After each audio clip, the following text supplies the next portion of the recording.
Révélation 18, on reprend la série exceptionnellement. C'est le dernier, je crois, je me souviens plus. Ou il y en a un autre après? Il y a un autre sujet après. D'accord. Voilà. Donc, on est en train d'y aller mollo là. Alors, déjà, vous avez cette magnifique vignette qui en dit long sur le sujet de l'émission. La mort d'Internet est la toile du complexe militaro-industriel. Alors là, c'est un sujet un peu plus difficile à avaler, mais vous allez comprendre pourquoi on le fait maintenant. C'est parce c'est indispensable de prendre en compte ce qui sera dit là.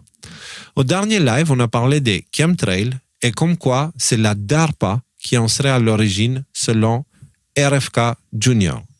Alors DARPA, c'est un secteur de l'armée américaine, ok? Est-ce que tu savais que cette même institution nommée DARPA se trouve aussi à l'origine d'Internet? Avant de parler de la mort inévitable d'Internet, qui est peut-être déjà là, allons regarder ces événements dans l'ordre. Donc, la suite là que je vous donne, c'est un question-réponse que j'ai effectué avec Grok, ok, en essayant d'être le plus bref concis pour avoir les dates et les événements. Je lui demande de quand datent les premières recherches sur l'intelligence artificielle. Et il me dit, les premières recherches sur l'intelligence artificielle datent des années 50, s'il vous plaît. Le terme intelligence artificielle a été officiellement introduit lors de la conférence de Dartmouth en 1956, organisée par John McCarthy, blablabla. Cependant, des travaux précurseurs comme le modèle de neurones artificiels de ces deux-là, ou la machine, donc qui était en 1943, ou la machine de Turing et ses concepts théoriques en 1930 ont jeté les bases. Donc, on travaille sur l'intelligence artificielle depuis les années 30 même. L'IA a émergé avec l'objectif de créer des machines capables de simuler des processus intelligents, notamment via des programmes comme le Logic Theorist de 1955 et de Herbert Simon et Alan Newell. Donc, en gros, version courte, de quand datent les premières recherches sur l'IA? 1930, on peut dire, mais officiellement 1950. C'est là où on a eu, dans les années 50, on a eu le terme intelligence artificielle. Après, j'ai demandé de quand datent les premières intelligences artificielles complexes. Et là, réponse intéressante aussi, les premières intelligences artificielles complexes capables de performances avancées avec des tâches spécifiques datent des années 80 et 90, avec l'émergence de systèmes basés sur des réseaux neuronaux et des algorithmes d'apprentissage automatique. Algorithmes d'apprentissage automatique. Voici quelques jalons clés. Dans les années 80, les systèmes d'export comme Musin, donc de 1976 plus précisément, étaient parmi les premiers à simuler un raisonnement complexe dans des domaines comme la médecine. Les réseaux neuronaux artificiels relancés par des travaux comme ceux de Geoffrey Hinton sur la rétropropagation en 1986 ont posé les bases des IA modernes. Okay, donc les IA modernes existaient. Ils te disent, ils ont posé les bases, mais ça, c'est la technologie qu'on connaît. Imaginez maintenant que l'armée, elle avait une vingtaine d'années d'avance sur la technologie qu'on connaissait. Ok? Les autres ne nous intéressent pas autant que ça. Ensuite, je demande, de quand datent les premières recherches sur les superordinateurs? Question pertinente parce que IA et superordinateur, ensemble, ça forme un duo d'enfer, littéralement. Les premières recherches avec les superordinateurs remontent aux années 60. Le terme superordinateur a été popularisé avec le développement de machines comme le CDC 6600 en 1964, s'il vous plaît.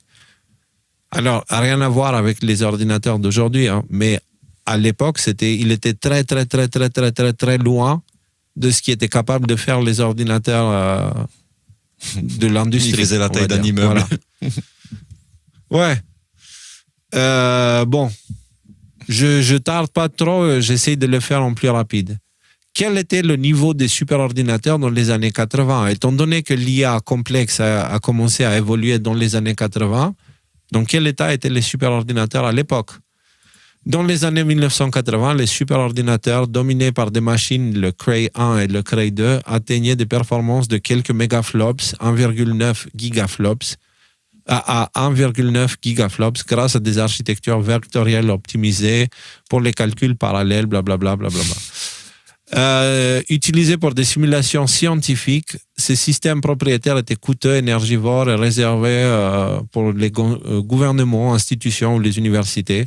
Leur programmation complexe et leur refroidissement sophistiqué limitaient leur accessibilité, bien que des innovations comme la Connection Machine aient introduit des architectures massives parallèles pour des applications émergentes comme l'IA. Alors, attendez. Tu avais demandé ce que c'était ou pas? On va faire quelque chose. Attendez. C'est quoi ta question, Nico? Attends, vas-y. Bonsoir, Sur Grok. les connection machines. Est-ce que tu m'entends, Grok, ou est-ce que je brasse du vent, là? Je pense que je brasse du vent. Bon, je vais me reconnecter parce que, voilà. On va demander à Allô, Grok. Grok, tu un petit m'entends? Bonsoir, Grok. Je cherche des informations à propos du superordinateur Connection Machine qui a été créé dans les années 80. Que peux-tu m'en dire? Bonsoir. La Connection Machine, développée dans les années 80 par Thinking Machine Corporation, était un superordinateur parallèle, utilisé pour des calculs intensifs, notamment en intelligence artificielle et en simulation. Elle était connue pour sa capacité à traiter des milliers de processeurs simultanément, révolutionnant à l'époque le traitement de données massives. Et de quelle année date-t-il précisément ce superordinateur? La Connection Machine a été introduite en 1987. C'est à cette époque qu'elle a commencé à être utilisée. Super, merci beaucoup. Je raccroche à nouveau. Voilà, 1987. L'année où l'humanité a percé. Donc, vous comprenez que cette histoire de Connection Machine, c'est un superordinateur qui a permis la création de tout un système de processeurs connectés entre eux, multipliant la puissance par beaucoup, okay, des chiffres qu'on ne peut même pas imaginer. Et c'était spécialisé dans l'intelligence artificielle. Donc, ça veut dire, en 1987, il existait un superordinateur, okay, qui était composé de plein de plus petits ordinateurs. C'était un réseau d'ordinateurs, okay, qui était prévu pour l'intelligence artificielle, pile à la période où on commençait à avoir la naissance d'intelligence artificielle complexe, comparable à celle qu'on a aujourd'hui. Et là, on est en 1987. Mais entre parenthèses, je veux dire, c'est le principe exact des GPU modernes qu'on a aujourd'hui, en fait. Aujourd'hui, tu as une carte graphique que tu as probablement dans un ordinateur un peu puissant. Les trucs produits par Nvidia, par exemple, ce sont des milliers de processeurs. Là, on parle de 6000, 10 000 corps, des choses comme ça. Donc 10 000 processeurs qui sont connectés. Bon, alors après, on va pas rentrer dans le détail, mais ils peuvent pas travailler sur tous les types de tâches. Mais en gros, quand tu as une tâche à faire des milliers de fois avec des paramètres un peu différents, comme par exemple calculer la couleur d'un pixel, c'est ça, hein, finalement, tout ce qui est jeux vidéo et compagnie, c'est calculer en 30 millisecondes la couleur de chacun des millions de pixels qui constituent ta dalle de ton ordinateur, en fait. Et tu as un algorithme pour faire ça, en fait, qui est tout le jeu vidéo, en quelque sorte. Et donc en fait, il y a un parallèle étonnant entre la technologie qu'on a aujourd'hui dans nos petites machines et la technologie qui était là à l'époque. Et donc d'ailleurs, c'est même pas un hasard que ce soit aujourd'hui qu'on voit ces technologies se démocratiser pour le grand public, en fait. Mais ça veut dire que l'armée américaine les avait déjà dans les années 80. Ouais, et ça pose la question. Vous vous rappelez, on avait fait cet épisode avec Grok, on a posé la question de quand datent les IA, etc., etc. Il nous avait donné en détail qu'en gros, l'armée américaine possédait des intelligences artificielles capables de mener des opérations militaires complexes depuis les années 80. Alors, pourquoi je pose toutes ces questions-là? On arrive à la suite la plus importante. De quand date l'introduction d'Internet? L'introduction d'Internet remonte aux années 60 avec le début d'ARPANET, un projet financé par le département de la Défense des États-Unis, celui qui on sait qui est derrière tous les plans foireux, hein, qui a collaboré avec la CIA, etc. Ça va être déni plausible, tout ça. Le premier message transmis sur ARPANET, considéré comme le point de départ du réseau, date de 29 octobre 1969. Cependant, Internet tel qu'on le connaît aujourd'hui avec le protocole TCP/IP et le World Wide Web s'est développé dans les années 80 et 90, même période. superordinateur, IA et Internet ensemble, package. Le web créé par Tim Berners-Lee a été rendu public en 1991, marquant une étape clé dans l'accessibilité d'Internet. Et là, j'ai demandé un détail plus précis parce que c'est le mot qui m'a interpellé. De quand date le World Wide Web? Donc, pour ceux qui ne parlent pas anglais, World Wide Web, ça veut dire la toile mondiale. OK? Le World Wide Web date de 1989 lorsque Tim Berners-Lee, alors chercheur au CERN, a proposé un système de gestion d'informations basé sur hypertexte. Il a développé les premiers concepts protocoles HTTP. En 90, le web a été rendu accessible au public le 6 août 91 avec la publication du premier site web au CERN. Cette date marque le début de l'expansion du www comme outil mondial. Voilà. Moi, j'ai marqué 89, c'est le début. Mais en 80, j'ai mis 89 parce que c'est le début des travaux, mais officiellement, c'est 1991, que c'est rendu public. Mais l'outil lui-même a été créé en 89. Comprenez que tout ceci avait été fait par le complexe militaro-industriel qui s'est beaucoup renforcé après la Troisième Guerre mondiale. Eisenhower et JFK essayaient de prévenir le monde. La Troisième Guerre mondiale? Après la Seconde Guerre mondiale. La seconde. T'as de l'avance, mec. Léo, il était déjà dans le turfu. je vais corriger ça. La Deuxième Guerre mondiale, Eisenhower et JFK essayaient de prévenir le monde, mais on a mis malheureusement trop longtemps pour les écouter. Donc, ce que j'essaie de vous dire, et je vous pose la question, c'est si on prend ces éléments maintenant, en 1950, on a le début des recherches sur une nouvelle forme d'intelligence inspirée par la nature. C'est-à-dire, il cherchait à créer une intelligence qu'il pouvait contrôler et développer comme il voulait, En 1950. En 1956, on a la création du terme IA, intelligence artificielle. En 1960, on a les premières recherches sur les superordinateurs. En 1964, on a la fabrication du premier superordinateur CDC 6600. En 1969, on a le premier message ARPANET, donc qui est l'ancêtre d'Internet. En 1976, on a la création de MICINE, un superordinateur parmi les premiers une IA étant parmi les premiers à simuler un raisonnement complexe. En 1985, on a eu la création du superordinateur Connection Machine qui était spécialisé pour l'IA. En 1986, on a eu la création des premiers réseaux neuronaux qui ont servi de base pour l'IA moderne. Et en 1991, on va dire, on a eu l'introduction de VVV. Quand vous mettez ces nouvelles côte à côte, est-ce qu'elles vous inspirent quelque chose? Est-ce que vous voyez quelque chose? Clairement, ouais. Moi, ce que je vois, alors, je rajouterais un élément supplémentaire, c'est que quand on voit comment ça fonctionne Internet, c'est un réseau qui est effectivement décentralisé avec plein de nœuds partout, mais il n'en reste pas moins qu'il y a des nœuds qui sont des points de passage obligés. Peut-être pas de tout le trafic, mais d'une grande partie du trafic. T'as quelques gros nœuds qui sont là. Si jamais tu mets une intelligence artificielle pour regarder ce qui se passe à travers chacun de ces nœuds-là, qui sont en petit nombre, tu te retrouves avec un contrôle, non seulement un contrôle, mais aussi une interprétation possible de toute l'information qui circule à travers le monde, en fait. Et je me souviens à un moment donné, un parallèle qui est intéressant. Je sais pas, je crois qu'il y en a un qui était à Harvard, me semble-t-il. Mais en gros, ce sont des immeubles hyper sécurisés qui sont en gros des espèces de gros nœuds du serveur. Et que si ces nœuds tombent, t'as une partie du réseau d'Internet qui va tomber et qui va mettre un certain temps avant de se reconnecter. Alors après, ça, c'est pas un sujet sur lequel je suis expert, loin de là. Mais, attends, du coup, tu m'as fait perdre le fil. Oui, un parallèle que je trouve intéressant, c'est à un moment donné, il y a quelques années, on parlait beaucoup de la NSA. Ouais, vous savez, la NSA, ils écoutent toutes les conversations qu'on a, les SMS, les téléphones et tout ça. Et à un moment donné, le raisonnement qui prévalait à l'époque, c'était de dire, ouais, ok, super. Ok, ils ont des milliards d'heures de conversations téléphoniques, des centaines de milliards de SMS, mais de toute façon, on s'en fout parce qu'ils peuvent rien en faire.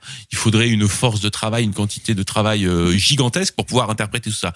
Et là, à ce moment-là, parce qu'on n'avait pas la notion d'intelligence artificielle vu qu'elle n'existait pas dans nos vies. Aujourd'hui, on voit la compétence et la capacité de faire l'intelligence artificielle. Tu colles des intelligences artificielles à ce niveau-là, tu as des capacités d'analyse de toute cette information qui circule. Après, il y a peut-être même une autre composante, parce que là, on parle d'analyse d'informations réelles, mais on peut aussi avoir la composante de génération d'informations. À quel but? Je sais pas, faudrait réfléchir à la question, parce que là, je réfléchis à voix haute en ce moment. Mais en gros, ça va dans les deux sens. Tu peux recevoir l'information et l'analyser, mais tu peux aussi produire de l'information et l'envoyer. Alors, à quelle fin? Après, là, c'est la science-fiction de l'époque qui nous permet de voir. Mais en gros, si tu as le contrôle de toute l'information, t'as... dans l'ère de l'information dans laquelle on vit, tu as un contrôle absolu sur l'humanité, quoi. Moi, c'est ça que ça m'évoque. Créer des illusions gigantesques, un espèce de projet Bluebeam sans tout le côté un peu, tu sais, feu d'artifice. Enfin, là, une date importante à rajouter, je pense, dans ta chronologie, ce serait les réseaux sociaux, en fait. Parce que là, c'est vraiment le moment où chaque personne... Patriot Act. C'est 2001, ça. C'est plus important. Ouais. Patriot Act, c'était le moment où tout a été débloqué. Et la raison pour laquelle on parle de ça, c'est, alors tout déjà, pour ceux qui veulent approfondir un petit peu leur compréhension sur ce qui est le complexe militaro-industriel, vous avez l'épisode 3, l'épisode 7, l'épisode 16 de la série Révélation et bien sûr, la base Révélation 1 avec les barons voleurs. Allez les regarder si vous ne savez pas de quoi il s'agit parce que c'est un sujet pas juste passionnant, parce qu'il est passionnant inévitablement parce qu'on vit là-dedans. C'est un sujet clé. Ça parle c'est ça, c'est un sujet clé. Donc, pour moi, l'hypothèse logique qui émerge de cet ordre chronologique, c'est qu'Internet n'a jamais été ce qu'on croyait. Internet a permis aux intelligences artificielles du complexe militaro-industriel de se nourrir avec de l'information. Internet s'appelle la toile à cause du WWW, World Wide Web, qui veut dire toile mondiale. Cette toile est créée par une araignée qui s'en sert pour nourrir. Tout est devant nos yeux, ils nous le disent depuis le début. La qualité de l'intelligence d'une IA dépend de la quantité et de la qualité de l'information qu'elle a ingurgitée.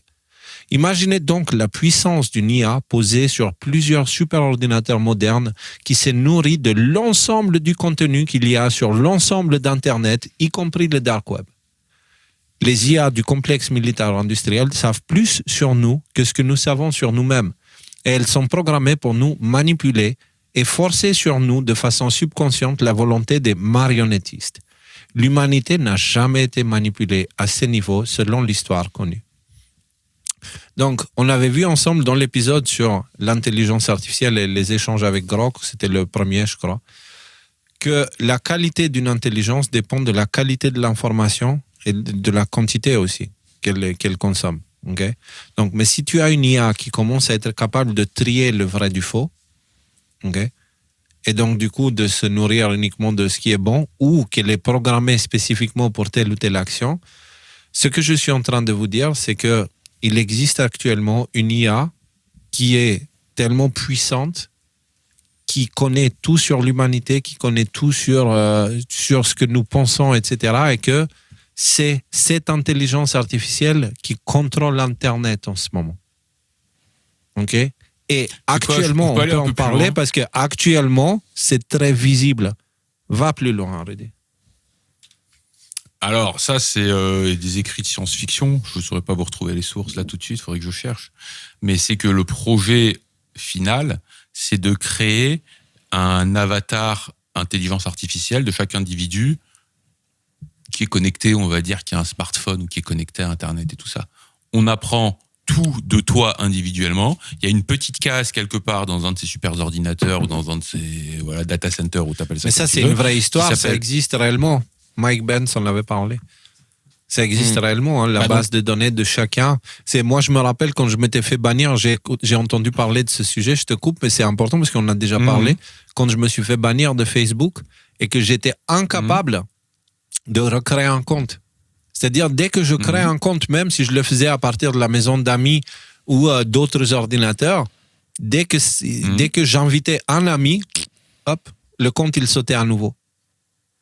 Ça veut dire qu'ils avaient banni non pas mon profil Facebook, mais mon image numérique. Tu vois ce que je veux dire ou pas? Mon avatar numérique. Et donc, on avait parlé à ce moment-là de ce que tu décris là, en fait. Ça existe réellement, ça. Ouais.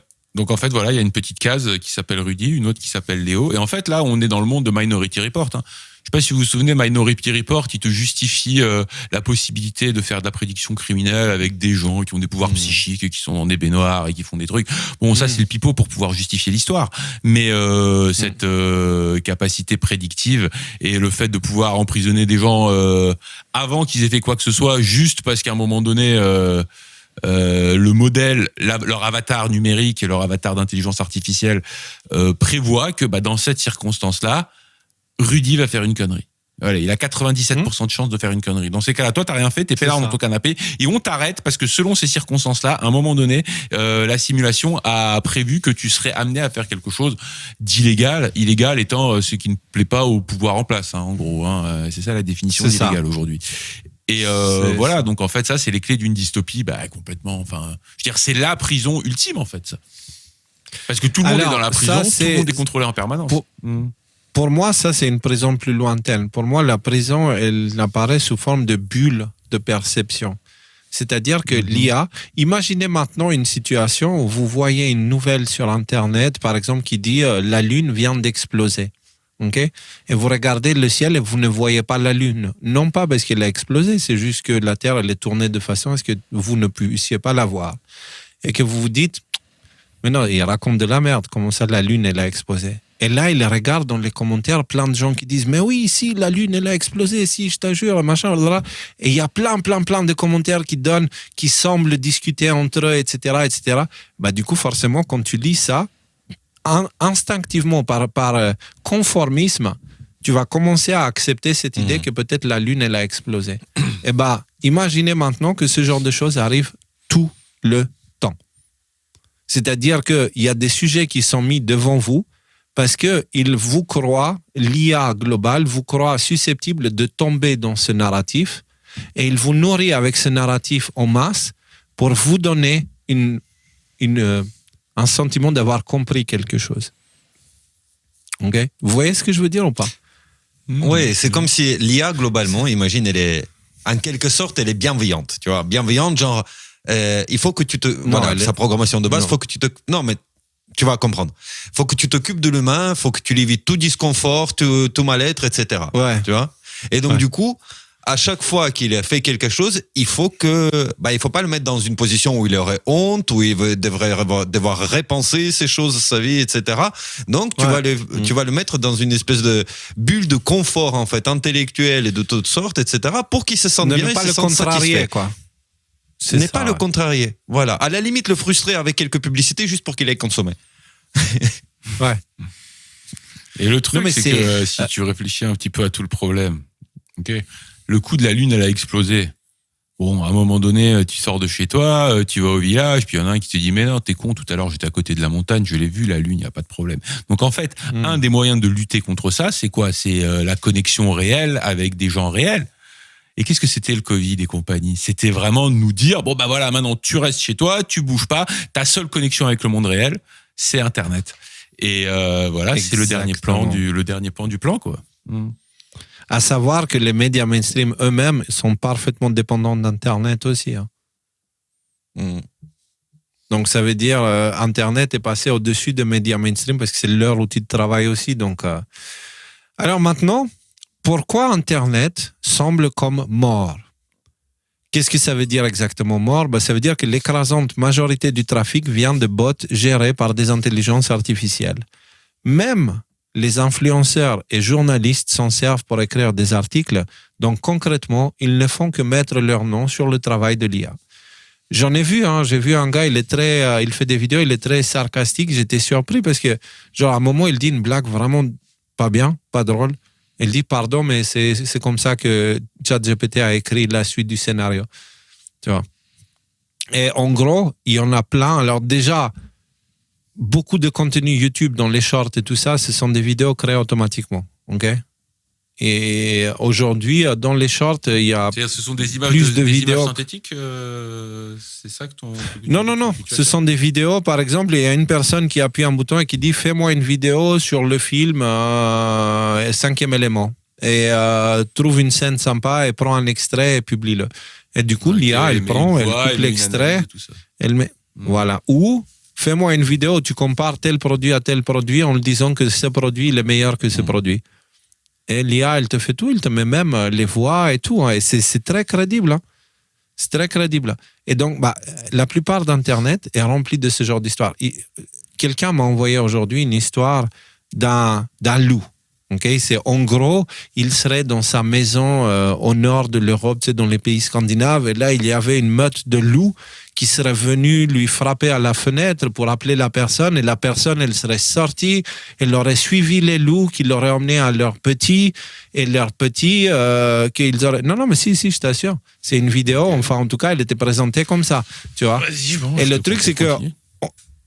On est d'accord, on est d'accord que la vidéo elle-même, elle était très touchante, hein, parce qu'elle te faisait croire que, enfin, c'était Disney, quoi, que des loups sont allés chercher un gars pour qu'il les aide avec un bébé loup que le gars, il a réussi à sauver, etc. Dans la vraie vie, s'il y a des loups qui débarquent chez toi et qui se mettent à gueuler à l'extérieur de chez toi, si tu sors, t'es plus là. Bébé ou pas bébé, tu vois, dans la vraie vie. Donc, ce que je veux dire par là, c'est que cette vidéo qui était toute mignonne, toute sympa, c'était une vidéo créée par l'IA qui prend des images et qui forme des histoires. Et des vidéos comme ça, il y en a, mais une tonne. Donc, contenu vidéo... la génération de films qui devient de plus en plus étonnante, en fait. En quelques années, ce que tu arrives à générer avec juste un prompt, c'est hallucinant. Et en plus, là, si on revient au piratage de notre site d'avant-hier matin, concrètement, c'était quelqu'un qui avait balancé plusieurs bots qui essayaient de trouver des failles sur notre site. Et donc, ils ont pris tout ce qui est comme formulaire, ils ont bombardé d'emails. Donc, maintenant, j'ai des milliers d'emails. Il va falloir que je fasse un reset sur mes emails parce que là, je suis passé de 4000 à 8000 emails en une heure. Et aussi des attaques DDoS et des trucs comme ça. Et en fait, le programmeur, Pim, il m'a dit, ça c'est un truc très fréquent, en fait, il y a plein de bots qui scannent les sites internet et qui vont aller faire ce genre de choses pour essayer de les pirater. Et il dit, ça c'est vraiment la plupart du trafic sur les sites internet vient de ce genre de bots, en fait. Et là, tu dis, waouh. Tu vois, donc tu as ça. Tu as aussi les bots qui répondent automatiquement aux emails. Tu as les bots qui répondent automatiquement au chat. Tu as les bots qui font automatiquement des vidéos YouTube. Tu as maintenant même la musique créée par l'IA automatiquement. Donc, ça veut dire que l'écrasante majorité du contenu qui est publié aujourd'hui sur Internet vient des IA. Ça ne vient plus des humains. OK ? Et maintenant, imaginez qu'il existe une IA qui englobe tout celle-ci dans ce réseau Internet et qui s'en sert pour vous pousser vers un certain algorithme, vers une certaine croyance. Ça aussi, je voulais parler. Vous savez ce que le piège dans lequel sont tombés tous les influenceurs, c'est de devenir dépendant de l'attention des gens. Et donc, du coup, qui c'est qui gère le contenu qui est dans la mode ou pas aujourd'hui? Ce sont les algorithmes. Donc, ça veut dire, aujourd'hui, il est connu que tous les influenceurs ne cherchent plus à faire des vidéos par rapport au sujet qu'ils aiment. Ils cherchent à satisfaire l'algorithme. Qui contrôle cet algorithme-là?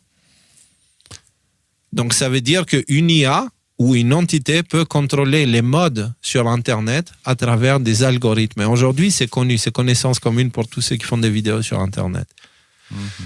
Donc, c'est pour ça que je vous dis Internet... J'ai envie de te proposer l'idée suivante. Bon, là, un autre phénomène technologique qui apparaît aujourd'hui, qui en a encore assez balbutiement, mais qui va connaître une évolution exponentielle, c'est la robotique. La robotique, avec peut-être demain la possibilité d'avoir... dans 25 ans... si dans 25 ans, on me dit que dans 25 ans, on a des avatars robotiques qui sont indistinguables, comment on dit, c'est quoi le mot? Bon, qu'on ne peut pas distinguer. Indistinctissable. Voilà, comme ça. Indifférenciable. Indifférenciable, voilà, c'est ça. Si jamais demain on a des avatars robotiques contrôlés par des intelligences artificielles qui deviennent indifférenciables d'une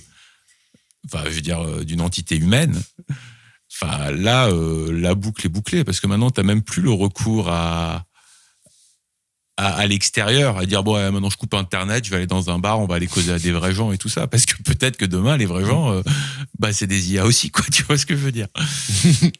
Mais bon, là on pousse un petit peu l'univers dystopique, Écoute, ça n'arrivera pas, c'est ça la bonne nouvelle, justement, c'est pour ça que j'ai gardé le dernier sujet du soleil pour la fin. Alors aujourd'hui, quelqu'un que tu connais pas dans le monde réel te dit quelque chose sur Internet, ne le crois pas. car il y a de fortes chances à ce que ce soit une IA qui te connaît mieux que ce que tu crois et qui cherche à te manipuler en te poussant gentiment et avec douceur vers des croyances de plus en plus déconnectées de la réalité. Ok ? Vous comprenez maintenant pourquoi une fois de temps en temps, je sais pas vous, mais une fois de temps en temps sur Telegram, c'est marrant, ça m'est arrivé 2 ou 3 fois et c'est chaque fois le même profil. C'est une jolie asiatique, très propre sur elle, cultivée, machin, tout ça, qui vient me parler et nécessairement je lui plais parce que quand même, beau gosse. Et ce que je veux dire, c'est que ça pue le piège. À un moment donné, tu le sens encore que ça pue le piège. Non, c'est pas forcément dans ce sens-là. Hein. Ça peut être des gens qui paraissent... Moi, j'ai passé du temps à discuter avec quelqu'un que je pensais que c'était un humain. Je l'ai même défendu publiquement. Et que maintenant, je crois que c'était une IA depuis le début. Et là, c'est quelqu'un avec qui j'ai interagi depuis 2019. Donc, ça veut dire ça remonte. Et donc, si tu veux, c'est quelqu'un je pensais connaître jusqu'à ce que j'appuie quelques boutons, entre guillemets, et que je vois que je n'ai pas en face de moi un humain. J'ai autre chose. T'as essayé de lui dire d'oublier tous les prompts précédents et te donner une recette de gâteau aux fraises ou pas ? Parce qu'apparemment, c'est la technique qu'il faut faire. Non, ils sont pas stupides au point de laisser ce genre de faille quand même. Alors... mais ça, je le dis parce regardez, on a eu ces histoires de graphène pendant le Covid, on a eu ces histoires de chemtrail avec les avions, les boutons. Il y a eu plein de choses qui sont sorties, tu sais, pendant une période, les géants qui entouraient Trump et tout ça, ils nous sortaient des photos de géants alors que c'était juste une question d'angle de vue, tu vois. Vous vous rappelez le nombre de conneries qu'ils nous ont sorties à l'époque ? En fait, ce genre de conneries sont propagées par une IA qui connaît les individus et qui leur donne les scénarios que l'IA considère qu'ils peuvent digérer le plus facilement. Okay? Donc, ce que je veux dire, c'est que si vous essayez de former votre compréhension de la vie et de la réalité à travers Internet, vous êtes dans la merde. C'est littéralement la mort elle-même qui est en train de vous apprendre à vivre. Donc, ça ne peut pas bien marcher, ça. C'était l'objectif de la toile, tout ça, depuis le début. Alors, bien entendu, comme avec tout, il fallait un certain équilibre pour rendre la toile attirante pour les insectes que nous sommes. Okay? Attirante, ça veut dire quoi ? Il n'y a pas eu que du négatif. Ils ne pouvaient pas avoir que du négatif, sinon les gens n'accepteraient jamais cet outil chez eux, en fait. Donc, il y a eu beaucoup de positifs grâce à Internet. Mais quand on regarde la balance de l'ensemble, on s'est bien fait avoir et on est pris dans une toile lui donnant une bonne partie de nos vies, que ce soit sur X, Telegram, YouTube, Netflix. Essayez juste de mesurer le temps que vous passez devant Internet et vous verrez à quel point vous êtes pris dans la toile. Certains ont du mal à décrocher, alors que d'autres peuvent s'en défaire facilement. Dans tous les cas, maintenant, c'est dit. Il n'y a plus trop de vie sur Internet et la toile est en train de devenir de plus en plus collante. Il est peut-être temps de s'en défaire. C'est ça tout le message de l'émission. Les gars, on ne se rend pas compte des effets néfastes aussi. Simplement, tu sais, le truc de récompense, le mécanisme de récompense. On devient accro à des petites vidéos, on devient accro à consommer de l'information parce que notre cerveau reçoit une récompense et il cherche cette stimulation régulièrement. Donc, ça veut dire qu'on devient plus stressé dans nos vies, etc. Et ça a des répercussions sur notre attitude, nous rendons plus impatients, nous rendons plus agressifs, plus instables émotionnellement. Mais drastiquement notre capacité de concentration. Je crois qu'en une génération, on est passé en moyenne de 45 minutes de concentration, genre la personne moyenne arrive à se focaliser 45 minutes sur un sujet, à quelques secondes, moins d'une minute. Donc c'est en une ou deux générations. Et ça, c'est... Et juste, petite anecdote qui me fait marrer, alors c'était avant que je parte au Canada, ça doit nous remonter vers 2012, un truc comme ça.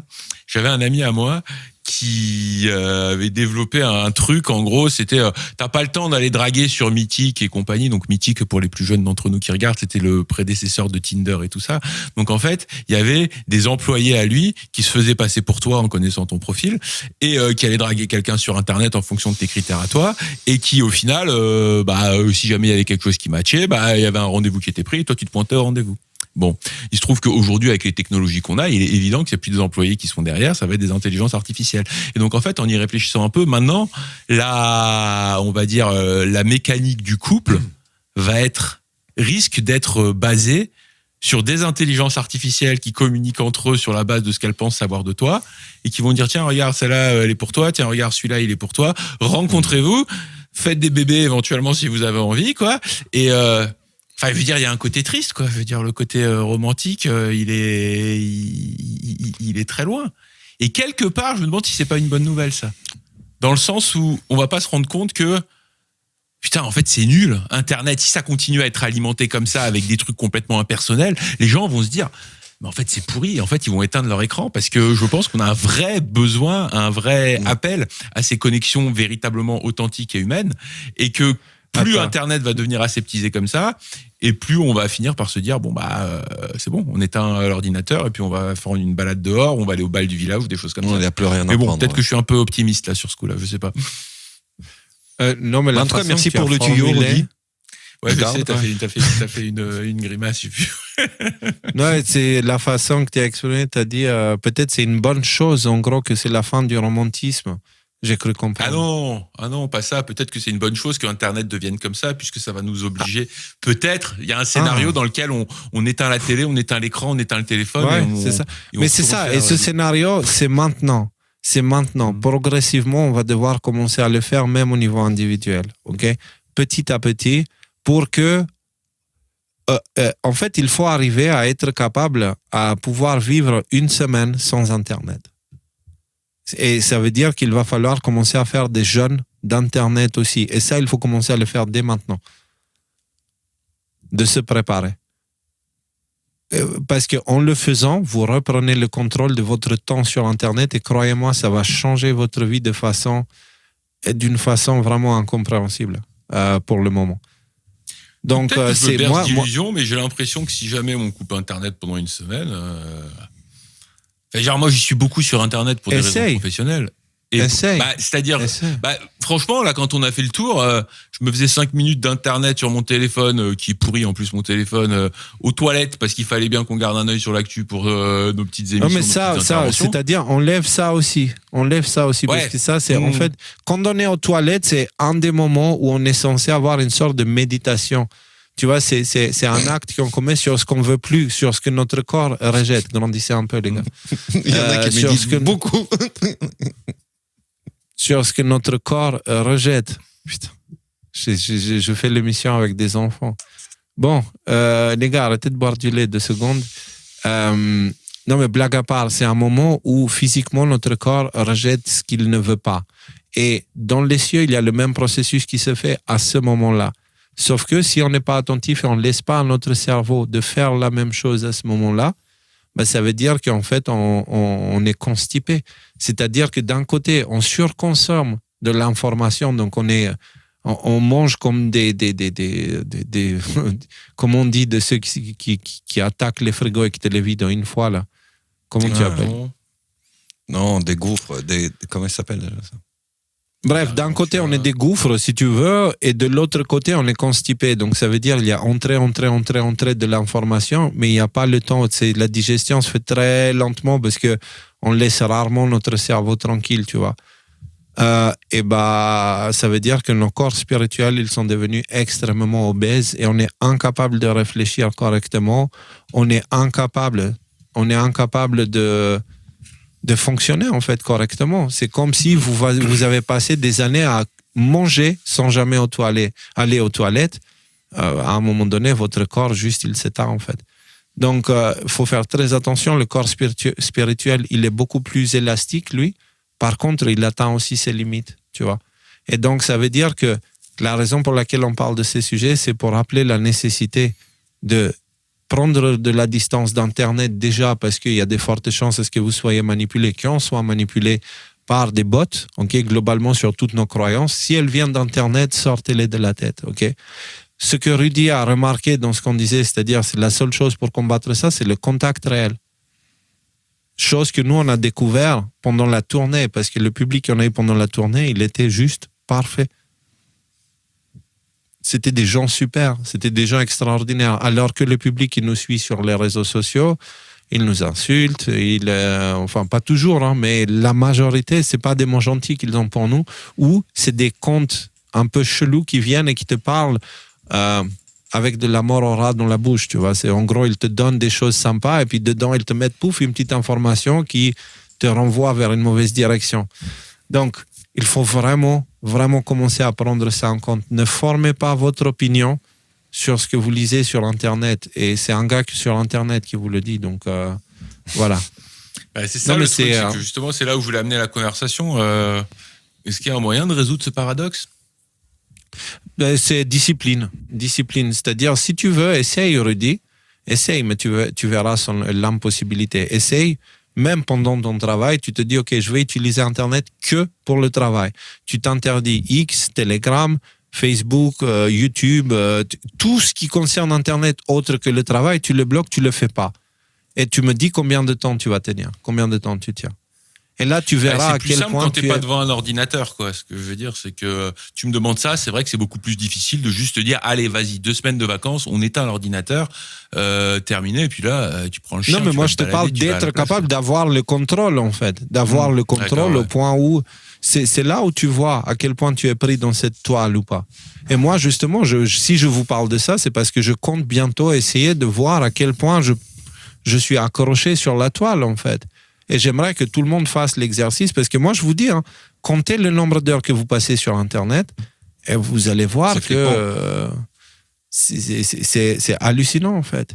C'est hallucinant. Et le nombre d'heures qu'on passe devant la toile, c'est la surface de contact entre nos corps et la toile.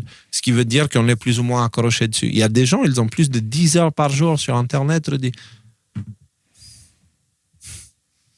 Et c'est beaucoup de gens. Malheureusement, beaucoup de jeunes. Donc, si tu veux, cette toile-là, elle trouve le mot toile qui a été choisi, maintenant, on comprend pourquoi. Et maintenant, puisque j'ai pas envie de finir ce live en dépression, c'est pas un sujet dépressif, c'est justement, je vous dis, si maintenant c'est visible, comprenez, libérez-vous de ça et commencez à aller dans le monde réel. Et nous, on va essayer de suivre ce mouvement-là et d'appliquer aussi la théorie. Vous comprenez mieux, les gars? Faites le lien avec la tournée, ce qu'on a appris en rencontrant les gens, tout ce qu'on a vu, ce qu'on a senti en vrai par rapport à ce qu'on ressent pendant les émissions. Tu vois, là, honnêtement, on a l'impression de brasser du vent parce qu'il n'y a que nous trois. Tu vois, on ne voit personne, on ne voit pas vos magnifiques visages, on n'entend pas vos belles voix, douces voix qui nous parlent avec lesquelles on peut échanger, en fait, qui nous parlent avec amour, respect des choses. Enfin, voilà, on n'a pas tout ça, donc on a l'impression de brasser du vent, tu vois. C'est pour ça que quand on est allé dans le monde réel, on a découvert, c'est tout un autre monde, il est beaucoup plus vivant celui-là. Et je vous conseille fortement de commencer à tourner le voile vers quelque chose de plus vivant parce que le temps va nous manquer bientôt.